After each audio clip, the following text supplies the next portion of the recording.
She dreamed of freedom, but he stood there, not as a cruel jailer or a towering enemy but as something far more mysterious.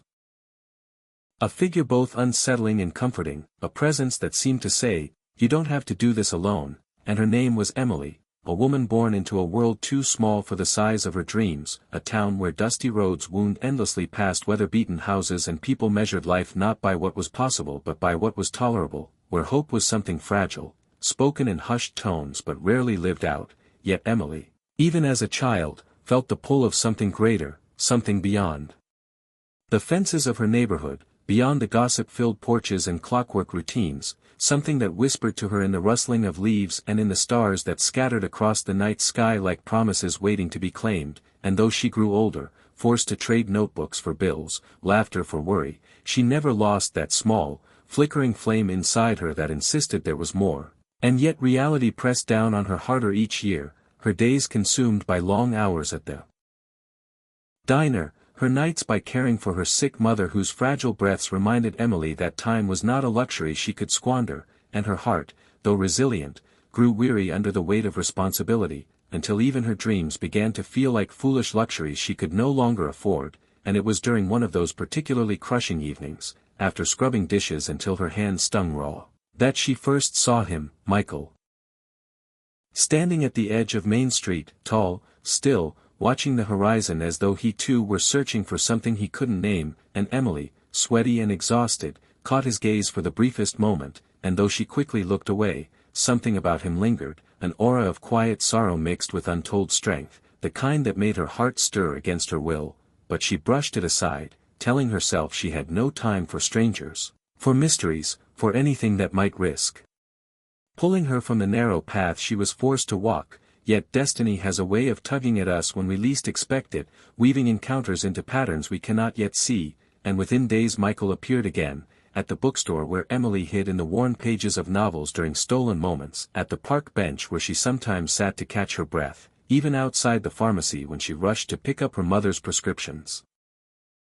And though his presence should have unnerved her, it never did, for he never intruded, never imposed, only stood nearby with a quiet patience, and when they finally spoke, it was not with the spark of romance but with the gravity of two souls recognizing one another, for Emily, despite her guardedness, found herself telling him things she rarely voiced aloud, her exhaustion, her longing, her guilt for wanting more, and Michael, unlike others who dismissed her words as complaining or ungratefulness, listened with a depth that disarmed her, his silence full of understanding, his responses simple yet profound, and one night, under the weak glow of the diner's flickering sign, she whispered, "I feel like I'm trapped in a cage I'll never escape," and Michael, after a long pause, said, "Maybe freedom isn't about breaking free from every chain at once. Maybe it begins when someone stands beside you, reminding you you're not as powerless as you think," and those words, so unexpected, struck her like lightning, and though she shook her head, unwilling to admit how much they stirred her, she carried them home, repeating them silently until they became a strange kind of lifeline. Yet life did not soften, for within weeks her mother's health worsened, hospital bills mounted, and eviction notices slipped under the door like cruel reminders of how little control she had, and Emily, worn to the bone, wept on her porch one midnight, whispering brokenly to the stars, "I just want to be free, even for one day," and when she lowered her gaze, she found him there again, standing at the edge of the yard, silent but steady, and this time she didn't hide her tears, didn't pretend to be strong, instead she let herself collapse into honesty, sobbing, "Why do you keep showing up?" And Michael, his voice low and steady, replied, "Because I know what it's like to believe your life is too small for your dreams, and I don't want you to forget that you deserve more," and for the first time Emily saw in his eyes not only compassion but scars, unspoken histories, and slowly she learned them, that Michael had once been a man of wealth and power, chasing success in a city that devoured people whole, until one day, standing at the pinnacle of everything he thought he wanted, he realized he had nothing, no love, no meaning, no peace. And so he walked away, leaving behind riches for quiet towns and broken roads, searching for redemption, and in Emily he found not a project, not a distraction, but a mirror of the resilience he had once lost, and together they began to carve something fragile yet real, finding joy in small walks, in laughter that surprised her with its lightness, in the way her writing began to return, timid at first, scribbled on napkins, then bolder, until one day she mailed a short story to a local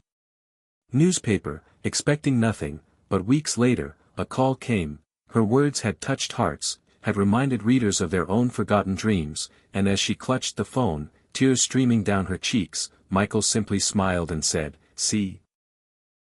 The world was waiting for your voice," and yet the path was not smooth, for there were nights Emily doubted again, when her mother's cries kept her awake, when rejection letters piled after she dared to submit her stories to bigger publications, when neighbors whispered that she was foolish to chase dreams when she should be realistic, and in those moments the cage felt heavier than ever, but every time she faltered, Michael stood there, not with grand gestures but with the quiet constancy of presence, holding her hand when words failed, reminding her that freedom was not the absence of struggle but the refusal to surrender to despair, and slowly Emily began to change, not because her circumstances had miraculously improved but because she had discovered a strength within herself, nourished by kindness and belief, and one pivotal evening, after receiving yet another rejection, she threw her papers across the floor, crying, "I'm not good enough, I never will be." And Michael, instead of consoling her with false hope, knelt beside her and said firmly, "Emily, listen to me, you don't write because the world approves, you write because it's who you are, and you don't need permission to be who you are," and those words, raw and unpolished, cut through her despair like a blade, anchoring her once more, and so she persisted, one story at a time, one small victory after another, until slowly her voice began to ripple outward, first in local magazines, then in regional journals, and finally one day, years later, on a stage before hundreds, holding her published novel in trembling hands, Emily read aloud her journey, her words pouring like rivers from a heart once chained, and as she finished, tears streaking her face, the audience rose in thunderous applause, yet all she saw was him, Michael, still standing there, no longer a stranger but the unshakable presence that had carried her through every shadow, and as their eyes met, she realized the truth. Her dream of freedom had never been about escaping her life but about discovering the courage to live it fully, to love deeply, to create fearlessly, and in Michael's steady presence she had found the proof that sometimes freedom is not the wings we grow alone but the hands that steady us until we remember we already had wings, and so, turning to her audience, her voice breaking yet strong, she said, "We all dream of freedom, but freedom isn't only found when we run away, it's found when someone stands with us until we realize we can stand on our own," and the room erupted in applause, not just for her story but for the universal truth it carried.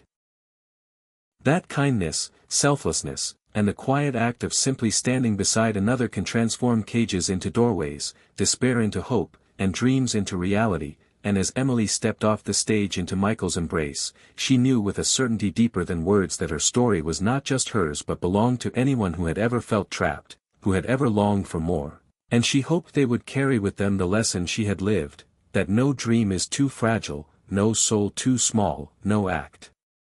of love too quiet to change the world, and though she had dreamed of freedom, what she had truly found was something far greater, the unbreakable strength of love, the quiet heroism of humanity, and the miracle that one person's choice to stand can give another the courage to fly forever.